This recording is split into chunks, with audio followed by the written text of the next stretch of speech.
पतीला असाध्य आजार असल्याने त्यांच्या पेन्शनची रक्कम पत्नीने बँकेतून काढून आणली आणि त्यातील काही रक्कम हँडबॅग मध्ये ठेवून ती शहरातील मुख्य चौकात गेली.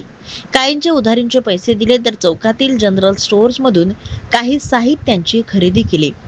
औषधीच्या दुकानामध्ये जाऊन औषधी खरेदी केल्यानंतर पैसे देण्यासाठी हँडबॅगची पाहणी केली असता बॅग कापलेल्या अवस्थेत आढळली आणि ज्या ठिकाणाहून आली त्या ठिकाणी परत पाहणी केली असता पैसे आढळून न आल्याने अज्ञात आरोपीने महिलेच्या हँडबॅगला धारदार शस्त्राने कट मारून रोकड लंपास केल्याची घटना उघडकीस आली आहे. भंडारा जिल्ह्याच्या लाखांदूर येथील शिवाजी टी पॉइंट परिसरामध्ये ही घटना घडली आहे आणि या घटनेत उत्तरा सुखदेव ठाकूर वय वर्ष 64 राहणार लाखांदूर यांच्या तक्रारीवरून अज्ञात आरोपी विरोधात लाखांदूर पोलिसात गुन्हा दाखल करण्यात आला आहे.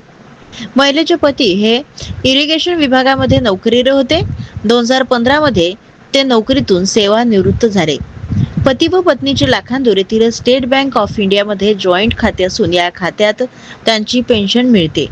सेवानिवृत्त पतीला असाध्य आजार असल्याने नेहमीच पत्नी बँकेतून पेन्शन उचलून घरचा प्रपंच चालवित असल्याचे तक्रारीत नमूद आहे. तर महिलेने बँकेमधून 15,400 रुपये काढले होते आणि त्यापैकी 5,400 रुपये वेगळे ठेवून 10,000 रुपये हँडबॅग मध्ये ठेवले होते आणि बँकेतून शिवाजी चौकातील एका खासगी रुग्णालयात जाऊन उधारी असलेले दवाखान्याचे 400 रुपये दिले आणि हँडबॅग मध्ये 9,600 रुपये घेऊन एका जनरल स्टोअर्स मध्ये गेली आणि तिथून काही साहित्यांची खरेदी केली.